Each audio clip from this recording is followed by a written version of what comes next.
விட்டுட்டு போறவர் இல்ல, கைவிட்டுட்டு போகிற தேவன் இல்ல, மறந்து போகிற தேவனும் அல்ல.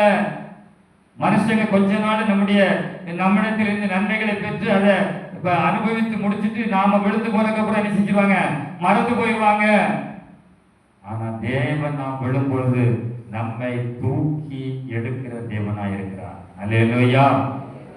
நம்மை தூக்கி நிறுத்துகிற தேவனாய் இருக்கிறார், விழுந்து போகாதபடி. நாம அழும்பொழுது அவரும் என்ன செய்யறாரு, அழுகிறார். அப்படித்தானே? நாம அடிக்கப்படும் போது அவரும் அடிக்கப்படுறாரு. வெளிப்படுத்தல 5:6 அப்படி செய்து அவர் இன்றைக்கும் அடிக்கப்பட்ட வண்ணமாகவே பரலோகத்தில் இருக்கிறார். அவர் ஒன்றும் பரலோகத்தில் சிங்காசனத்தில் அழகா சொகுசா உட்காரல. நாம என்ன வேதனைப்படுகிறோமோ இதே வேதனை அவரும் பரலோகத்துல இன்றைக்கும் அனுபவித்துக் கொண்டிருக்கிறார். ஏன்? நமக்காக. அல்லேலூயா.